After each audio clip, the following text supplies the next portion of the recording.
কাছের মানুষ দূরে যাওয়ার আগে অনেক ইঙ্গিত রেখে যায়। তার কথার ধরন বদলে যায়, সময় দেওয়ার ইচ্ছে কমে যায়, যত্নের জায়গায় আসে আনুষ্ঠানিকতা। আমরা তখনও বিশ্বাস করতে চাই না, ভাবি হয়তো ব্যস্ততা, হয়তো সাময়িক মন খারাপ। কিন্তু মন অনেক সময় আগে থেকেই বুঝে যায় সম্পর্কের ভিতরে আগের সেই টান আর নেই। কষ্টের বিষয় হলো, মানুষ দূরে সরে গেলে সবসময় ঝগড়া করে যায় না।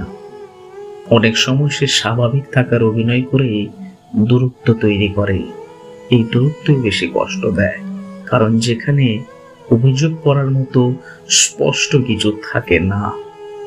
শুধু বোঝা যায়, যার কাছে একদিন নিজের সব কথা বলা যেত, সে এখন অনেকটা পর হয়ে গেছে।